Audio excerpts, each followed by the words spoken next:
Hashem, தேவனுக்கே மகிமை. மிஷ்பாட்டிம் என்ற தலைப்பிலான தோரா வேத வாசிப்பு பகுதிக்கு உங்களை அன்புடன் வரவேற்கிறேன்.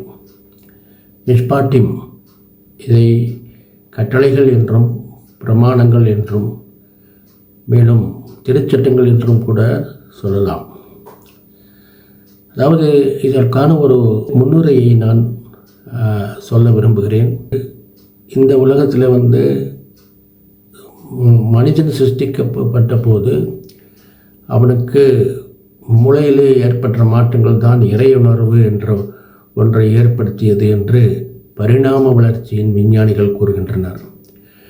இருந்தாலும் அப்படிப்பட்ட ஒரு காரியம் நிச்சயமாக நடந்திருக்க வாய்ப்பில்லை.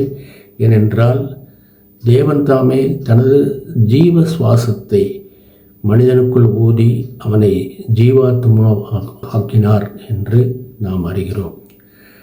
எனவே இந்த மிஷ்பாட்டிம் என்ற இந்த பார்ஷா பகுதியிலே கட்டளைகளை, தேவனுடைய கட்டளைகளை நாம் விரிவாக காணப்போகிறோம். மிஷ்பாட்டிம் என்பதற்குண்டான வேர்ச்சொல் ஷபாட் என்பதாகும். ஷபாட் என்பது, அதாவது அதை பெயர் சொல்லாக சொல்ல வேண்டுமென்றால் அதை நீதிபதி என்று சொல்லலாம். அதாவது வினைச்சொல்லாக சொல்ல வேண்டுமானால் நீதி வழங்குதல் என்று பொருள். எனவே இந்த பகுதிகளை நாம் கண்டிப்பாக பார்க்க வேண்டும்.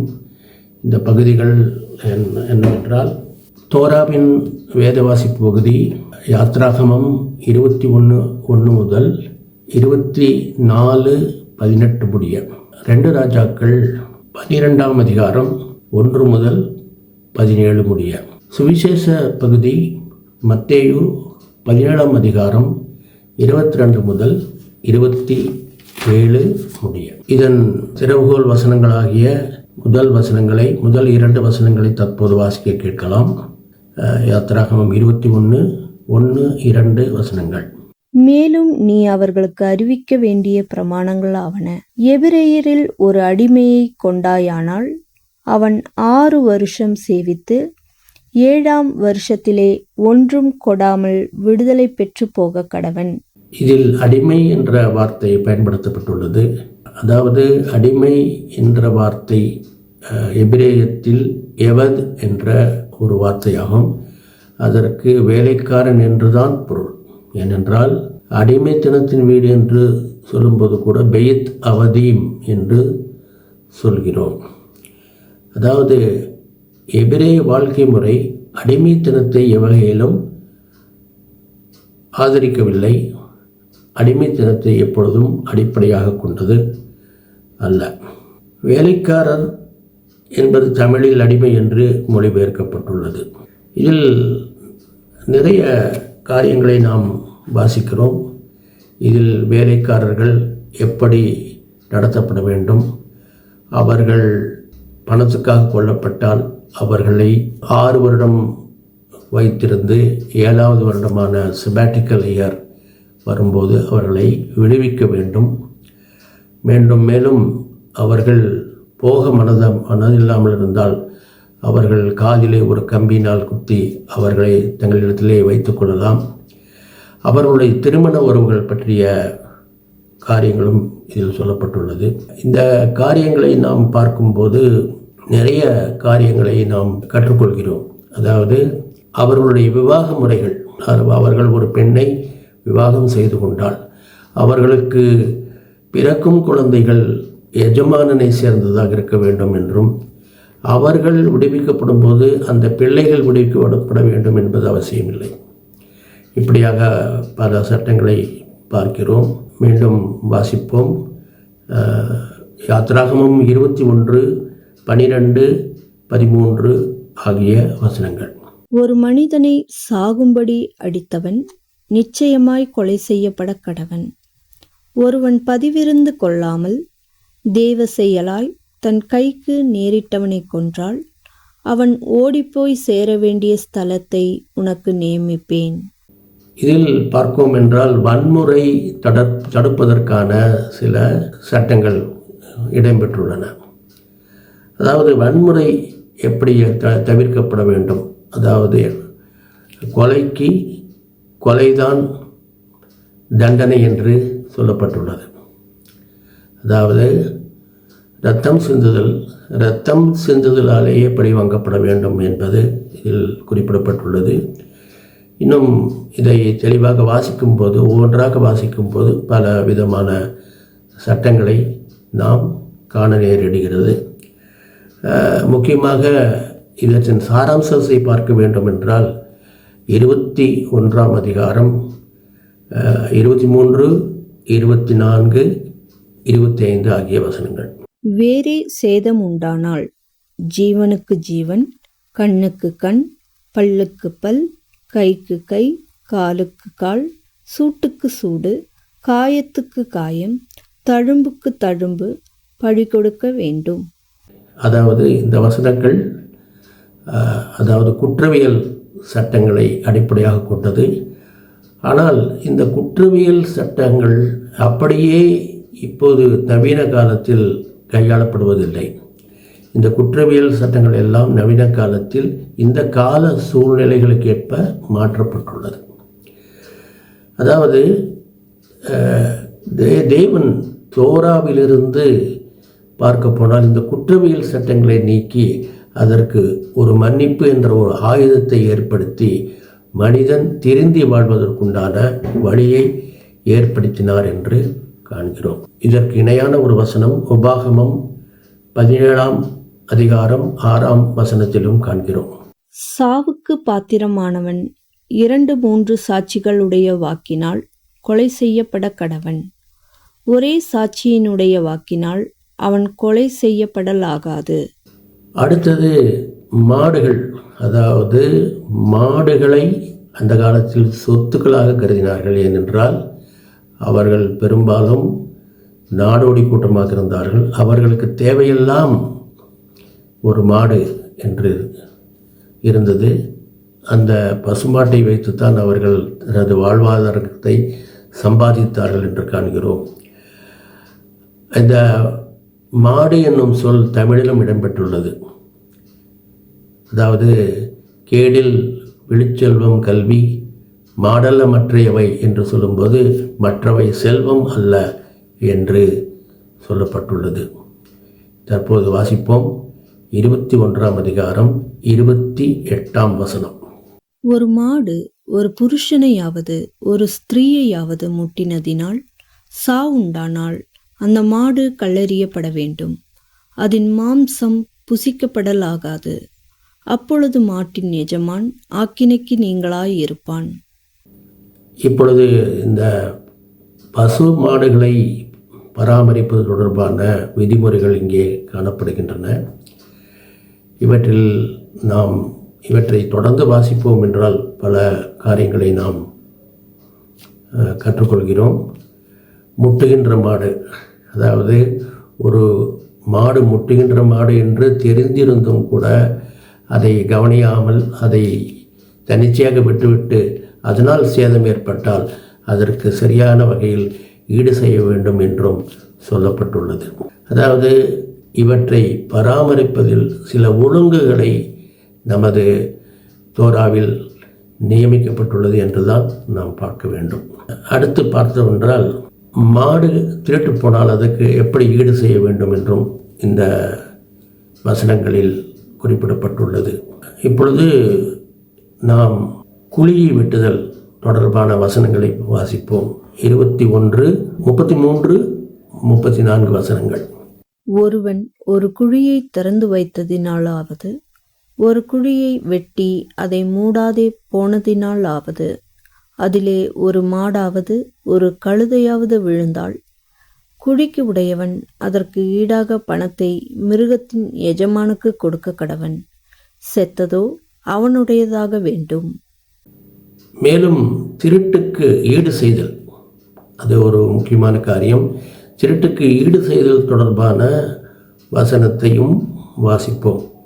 22ஆம் அதிகாரம் 1ஆம் வசனம். ஒருவன் ஒரு மாட்டையாவது ஒரு ஆட்டையாவது திருடி அதை கொன்றால் அல்லது அதை விற்றால் அவன் அந்த மாட்டுக்கு 5 மாடுகளையும் அந்த ஆட்டுக்கு 4 ஆடுகளையும் பதிலாக கொடுக்க கடவன். தொடர்ந்து வாசிக்கும்போது பல பிரமாணங்களை நாம் கற்றுக்கொள்கிறோம். அதாவது திருடர்கள் எப்படி அவர்கள் கையாளப்பட வேண்டும் என்று சொல்லப்பட்டுள்ளது. கண்ணமிட்டு திருடியவன் பிடிபட்டு போனால் அவனை ஜனங்கள் எல்லாரும் சேர்ந்து அடித்து விட்டார்கள் என்றால் இரத்தப்பழி நிச்சயமாக அவர்களை சேராது. என்றால் அவர்கள் கண்ணமிடும் போது பிடிபட்டார்கள். அவர்கள் அடித்தபோது அவன்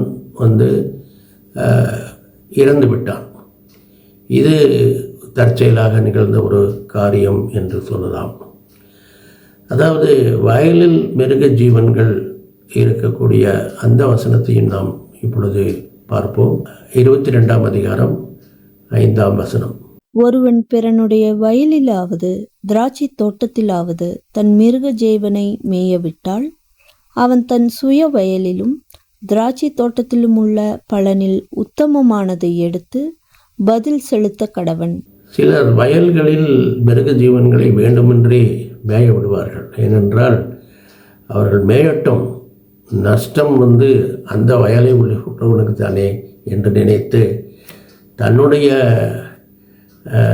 மிருக ஜீவன்கள் பசியார சாப்பிட்டால் போதும் என்று நினைத்து விடுவார்கள். அப்படிப்பட்டவர்களையும் ஆண்டவரை அப்படிப்பட்டவர்களையும் கூட இந்த பிரமாணங்கள் நிச்சயமாக கண்டிக்கிறது என்பதை பார்க்கிறோம்.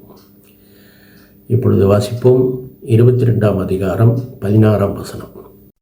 நியமிக்கப்படாத ஒரு கன்னிகையை ஒருவன் மோசம் போக்கி அவளோடே சயனித்தால் அவன் அவளுக்காக பரிசம் கொடுத்து அவளை விவாகம் பண்ண கடவன்.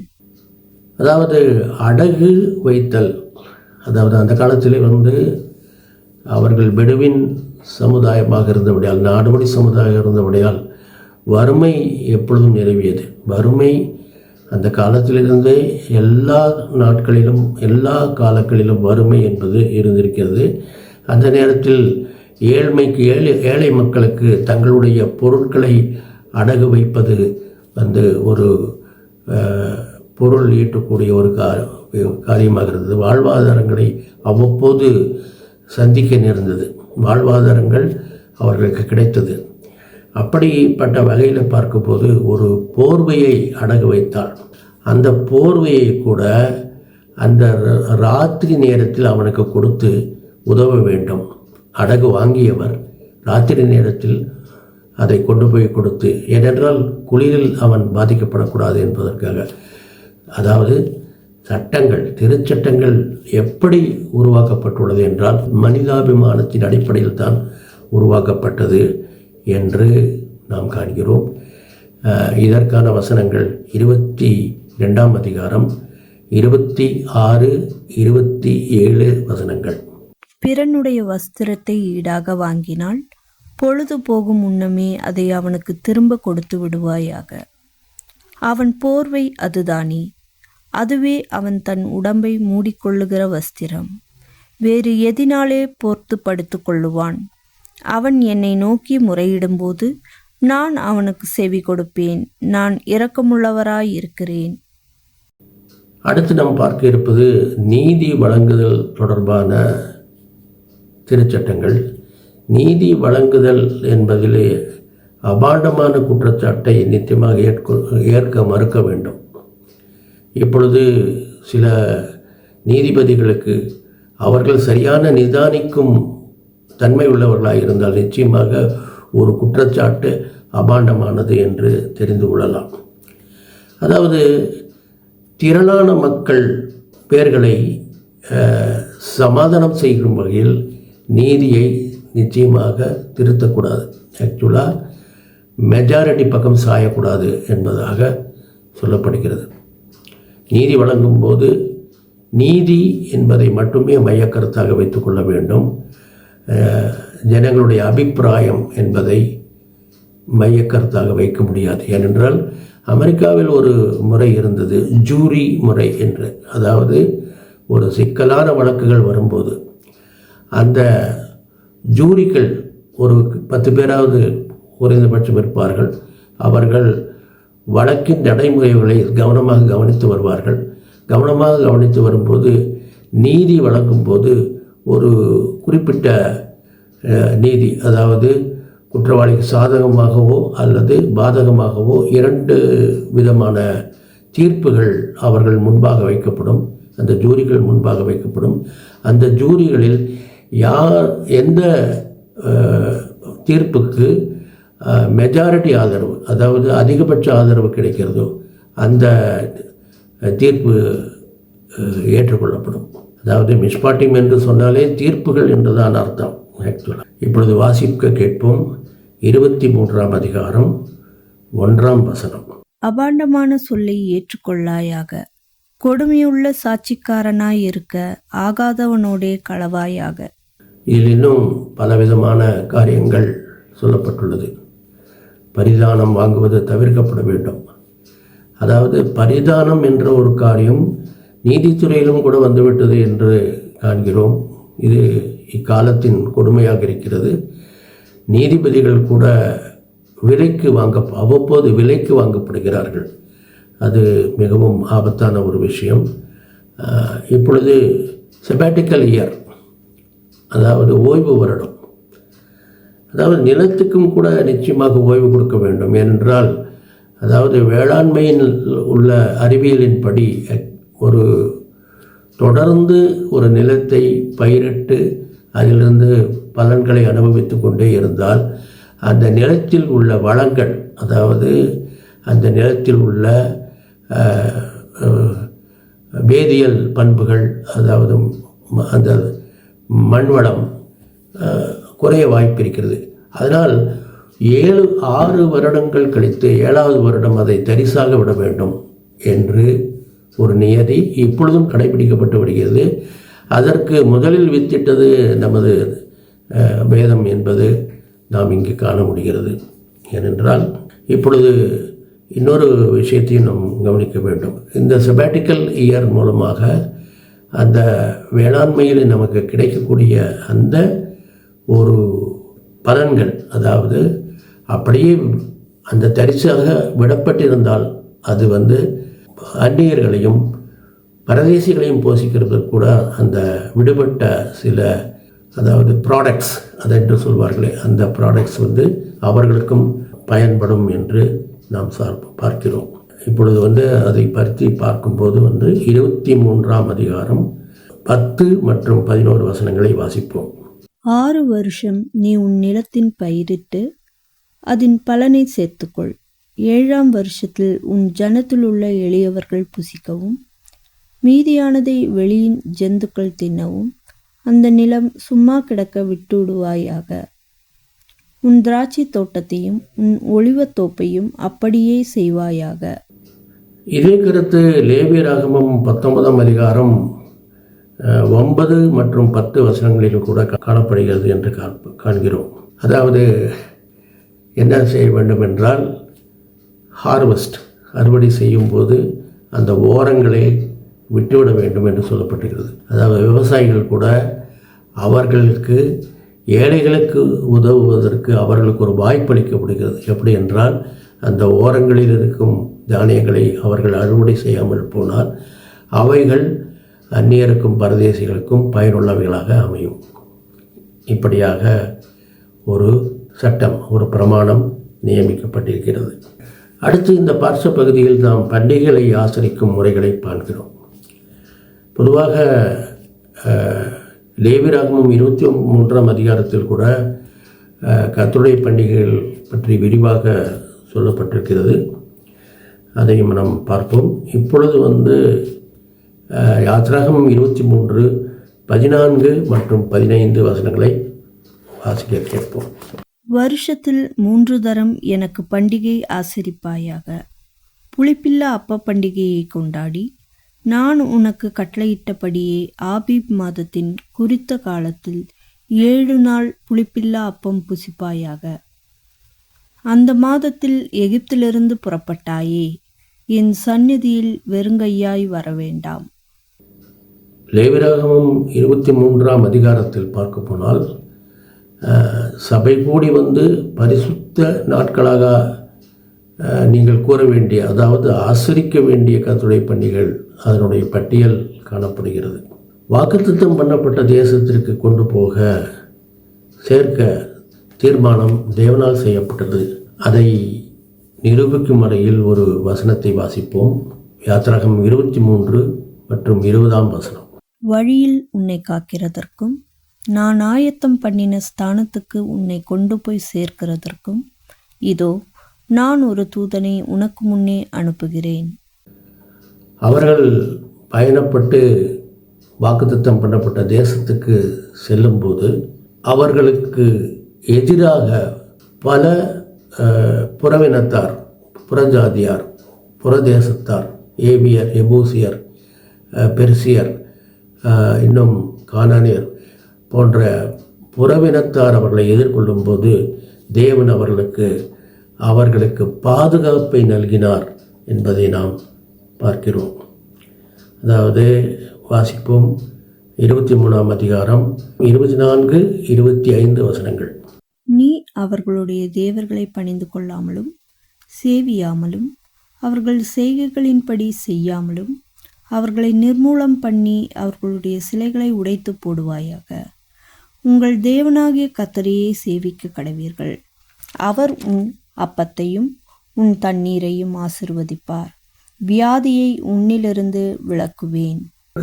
தேவன் இவர்களை, ஏவியர், ஏத்தியர், கானானியர்கள் ஆகிய இந்த புறவினத்தாரை துரத்தி விட வேண்டும் என்றும் கட்டளையிட்டார். அதாவது அவர்கள் இஸ்ரவேல் புத்திரர் மத்தியில் குடியிருக்கக்கூடாது என்றும் கட்டளையிட்டார். ஏனென்றால், அதாவது அதிலே ஒரு சிக்கல் இருக்கிறது. என்னவென்றால், இவர்கள் மத்தியில் குடியிருந்தால் நிச்சயமாக அவர்களுடைய வழிபாட்டு முறைகள், அதாவது விக்கிரகாராதனை போன்ற வழிபாட்டு முறைகளால் இஸ்ரவேல் புத்திரர் பாதிக்கப்படுவதற்குண்டான வாய்ப்புகள் அதிகமாக உள்ளன. எனவேதான் இதை நிச்சயமாக தவிர்க்க வேண்டும் என்றும் கட்டளையிட்டார். இப்பொழுது வாசிப்போம். 23ஆம் அதிகாரம் 33ஆம் வசனம். அவர்கள் உன்னை எனக்கு விரோதமாக பாவம் செய்ய பண்ணாதபடிக்கு உன் தேசத்திலே குடியிருக்க வேண்டாம். நீ அவர்கள் தேவர்களை சேவித்தால் அது உனக்கு கண்ணியாய் இருக்கும் என்றார். அடுத்து கர்த்தருடைய பர்வதத்துக்கு ஏறி சென்று அவர் அருளிய கட்டளைகளை பெற்று ஜனங்களுக்கு தர வேண்டும் என்பது மோசேக்கு நிர்ணயிக்கப்பட்ட ஒரு காரியம். மோசேக்கு கொடுக்கப்பட்ட ஒரு அசைன்மெண்ட் என்று சொல்லலாம். அப்படி மோசேயும் ஆரோனும் நாதாபும் அபியும் மூப்பரில் 70 பேரும் கர்த்தரிடத்தில் ஏறி வந்து தொழுது கொள்ள அனுமதிக்கப்பட்டனர். மற்றவர்கள் அனுமதிக்கப்படவில்லை. அவர்கள் தூரத்தில் இருக்க வேண்டும் என்று சொல்லப்பட்டிருந்தது. அப்பொழுது அவர்கள் செல்லும்போது மிக ஒரு அற்புதமான ஒரு காட்சியை அவர்கள் காண முடிந்தது. அந்த காட்சி பார்க்கும்போது அவர்களுக்கு ஒரு பெரிய ஒரு காரியம் என்னவென்றால், அவர்களுக்கு அந்த காட்சி அவர்கள் பரலோக காட்சியை போன்று இருந்தது என்று காண்கிறோம். ஆக்சுவலாக பரலோக காட்சி என்பது எபிரேய வார்த்தை டஹார் என்ற வார்த்தை பயன்படுத்தப்பட்டுள்ளது. இதற்கு செரிமோனியல் பியூரிட்டி, அதாவது ஒரு தெளிவு, அதாவது சடங்காச்சார ரீதியான தெளிவு என்று மொழிபெயர்க்கலாம். ஆனாலும் இதை பொதுவாக மொழிபெயர்க்க வேண்டால் தேவனுடைய மகிமை என்று தான் மொழிபெயர்க்க முடியும். இந்த வார்த்தை பின்வரும் 2 வசனங்களிலும் காணப்படுகிறது. சங்கீதம் 89:44 வாசிக்க கேட்போம். அவன் மகிமையை அற்றுப்போக பண்ணி அவன் சிங்காசனத்தை தரையிலே தள்ளினீர். மேலும் எசேக்கியேல் 1:26 அதையும் வாசிக்க கேட்கலாம். அவைகளின் தலைகளுக்கு மேலுள்ள மண்டலத்தின் மீதில் நீலரத்தினம் போல விளங்கும் ஒரு சிங்காசனத்தின் சாயலும் அந்த சிங்காசனத்தின் சாயலின் மேல் மனுஷ சாயலுக்கு ஒத்த ஒரு சாயலும் இருந்தது. அதாவது இந்த ஹப்டரா பகுதியில் ஆலய பணம் சேகரிப்பு பற்றிய ஒரு பிரமாணம் அந்நாட்களில் கடைபிடிக்கப்பட்ட ஒரு நடைமுறை முறைமை பற்றி சொல்லப்பட்டிருக்கிறது. என்னவென்றால், தலைச்சன் பிள்ளைகளை பிரதிஷ்டை செய்யும்போது, ஆலயத்தில் கொண்டு வந்து மீட்கும்போது அவர்களுக்காக 5 சேக்கல்கள் வழங்குதல், அதாவது இஸ்ரவேல் புத்திரரை 20 வயதுக்கு மேற்பட்டவர்களை யுத்த சன்னதர்களாக அனுப்பும்போது கூட அவர்களுக்காக மெகசித் சேக்கல், அதாவது அரை சேக்கல் என்ற ஒரு பணமும் பெறப்பட்டது. அவற்றை குறித்த காரியங்களை நாம் இந்த வசனங்களில் வாசிக்கலாம். 2 ராஜாக்கள் 12ஆம் அதிகாரம் 4-5 வசனங்கள்.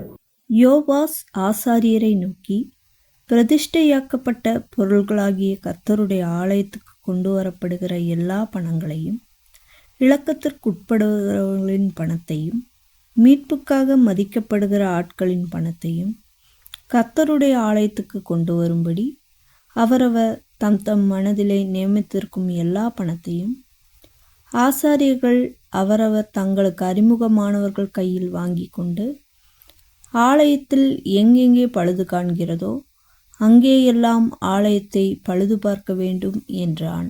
புதிய உடன்படிக்கையிலும் கூட நமது இரட்சகர் இயேசு கிறிஸ்துவிடம் இந்த ஒரு ப்ராப்ளம், அதாவது இந்த பிரச்சனை கொண்டு போகப்பட்டது என்று காண்கிறோம். அவர் வரி செலுத்த வேண்டுமா என்று ஒரு கேள்விக்கணை அவர் மீது தொடுக்கப்பட்டது. அப்படிப்பட்ட காரியத்துக்கு அவர் சரியான ஒரு பதிலை கொடுத்தார் என்று நாம் பார்க்கிறோம். ராயனுக்கு சேர வேண்டியதை ராயனுக்கும், தேவனுக்கு கொடுக்க வேண்டியதை கொடுக்க வேண்டும் சொல்வதோடு மட்டுமல்லாமல் அவர் ஒரு முறையிலே வரியையும் செலுத்தினார் என்று நாம் பார்க்கிறோம். இதை தொடர்ந்து வாசிப்போம். மத்தேயு 17ஆம் அதிகாரம் 26 மற்றும் 27 வசனங்கள். அதற்கு பேதுரு, அந்நியரிடத்தில் வாங்குகிறார்கள் என்றான். இயேசு அவனை நோக்கி, அப்படியானால் பிள்ளைகள் அதை செலுத்த வேண்டுவதில்லையே. ஆகிலும் நாம் அவர்களுக்கு இடரலாய் இராதபடிக்கு நீ கடலுக்கு போய் தூண்டில் போட்டு முதலாவது அகப்படுகிற மீனை பிடித்து அதன் வாயை திறந்து பார். ஒரு வெள்ளி பணத்தை காண்பாய். அதை எடுத்து எனக்காகவும் உனக்காகவும் அவர்களிடத்தில் கொடு என்றார். நிறைவாக ஒரு காரியத்தை இங்கே மையப்படுத்த விரும்புகிறேன். ஏனென்றால், அதாவது இப்பொழுது வேதாகமத்தின் முதல் 5 புத்தகங்களாகிய தோரா, இது கிட்டத்தட்ட ஒரு அரசியல் அமைப்பு சட்டத்தைப் போலவே காணப்படுகிறதை நாம் பார்க்கிறோம். அதாவது இஸ்ரவேல் தேசத்தில் ஒரு எழுதப்பட்ட அரசியல் அமைப்பு சட்டம் கிடையாது. அப்படிப்பட்ட ஒரு தேசத்திலே தோராவை அவர்கள் தங்களது சட்டமாக கருதுகிறார்கள். ஆனாலும் சில குற்றவியல் காரியங்களுக்கு, லா ஆஃப் டாட்ஸ், அந்த மாதிரி காரியங்களில் ஒரு சில மாற்றங்களை செய்திருக்கலாம். ஒரு நடைமுறையில் சில மாற்றங்களை அவர்கள் செய்திருக்கலாம். இதில் நாம் கவனிக்க வேண்டிய முக்கியமான ஒரு அம்சம் என்னவென்றால், பிரமாணங்கள் தரப்பட்டுள்ளன, தோரா தரப்பட்டுள்ளது. ஆண்டவராகிய இயேசு கிறிஸ்துவும் நியாயப்பிரமாணத்தை அழிக்க வரவில்லை, அவர் அதை நிறைவேற்றவே வந்தார் என்பதையும் அறிகிறோம். எனவே தோரா ஆகிய நியாயப்பிரமாணத்தின் முக்கிய பிரிவுகள் ஒன்று. அதிலே சன்மார்க்க நெறிகள் காணப்படுகின்றன. சன்மார்க்க நெறிகள் என்று சொல்லும்போது அவைகள் இந்த காலகட்டத்திற்கும் பொருத்தமானவர்களாக இருக்கின்றன. இன்றும் கூட களவு செய்யக்கூடாது, தாய் தந்தையை கனம் பண்ண வேண்டும், விபச்சாரம் செய்யக்கூடாது ஆகிய நெறிமுறைகள் இன்றும் பொருந்துகின்றன என்றுதான் காண வேண்டும். அடுத்து குடிமை, அதாவது தேசத்திற்கு அவர்கள் ஆற்ற வேண்டிய கடமை, அது தொடர்பான பிரமாணங்கள். மூன்றாவதாக பலிகள் தொடர்பான பிரமாணங்கள். அடுத்து குடும்ப உறவுகள், அதை எப்படி சொல்ல வேண்டும், பெண் கொள்வது மற்றும் விவாக கடமை, அப்புறம் விவாகம் செய்த மனைவிக்கு ஆற்ற வேண்டிய அன்னவஸ்திர கடமைகள், இவற்றை குறிக்கும் குடும்ப உறவுகள் தொடர்பான பிரமாணங்களும் இதில் அடங்கியுள்ளன. கடைசியாக குற்றவியல் நடைமுறைகள். இதில் பார்த்தீங்கன்னா ஒரு 3-5 காரியங்களில் 2 காரியங்கள் இயேசு கிறிஸ்து சிலுவையிலே ஜீவ பலியாக தன்னை ஒப்பு கொடுக்கப்பட்ட போது இதிலிருந்து 2 காரியங்களை அவர் ஏற்கனவே நிறைவேற்றி முடித்து விட்டபடியால் அவைகள் நிறைவேற்றப்பட வேண்டியதில்லை என்று சொல்லப்பட்டிருக்கிறது. நிறைவேற்றப்பட வேண்டியதில்லை ஏனென்றால் பலிகள், மிருக பலிகள் தொடர்பான பிரமாணங்கள் தற்போது நிறைவேற்றப்பட வேண்டியதில்லை. அதை அவர் சிலுவையில் செய்து முடித்தார் என்று காண்கிறோம். அடுத்ததாக இந்த குற்றவியல் சட்டங்களை நாம் பார்க்கும்போது அப்பொழுது இருந்த கடுமையான குற்றவியல் சட்டங்கள் இப்பொழுது இல்லை என்று நாம் காண்கிறோம். இது காலத்தின் சூழ்நிலைக்கு ஏற்பாக இந்தியன் பீனல் கோடு மாற்றப்பட்டுள்ளது என்று காண்கிறோம். இருந்தாலும் இயேசு கிறிஸ்து அதை எப்படி கையாண்டார் என்பதை காண்கிறோம். மன்னிப்பு என்ற ஒரு ஆயுதத்தை கொண்டுதான் அந்த குற்றவியல் சட்டங்களை அவர் கையாண்டார். அவருடைய பெயரில் இருக்கும் ஆயின் மற்றும் ஷீன் என்ற 2 எழுத்துக்கள், ஆயின் கண்ணையும் ஷீன் பல்லையும் குறிக்கும். ஆகவே கண்ணுக்கு கண் பல்லுக்கு பல் என்பதை அவர் தனது பெயரிலேயே எடுத்துக்கொண்டபடியால் அதை அவர் நீக்கி போட்டார் என்றுதான் நாம் காண முடியும். எனவே தோராவை வாசிக்க வேண்டும். அதை அவர்கள் கொடுத்த ஒழுங்கின்படியாக, எபிரேயர்கள் நியமித்து வைத்த ஒழுங்கின்படியாக வாசிக்க வேண்டும் என்பது மிகவும் முக்கியம். ஆகவே இதை தொடர்ந்து வாசித்து பயன்பெறுவீர்களாக. நன்றி, வணக்கம், ஷபாத் ஷலோம்.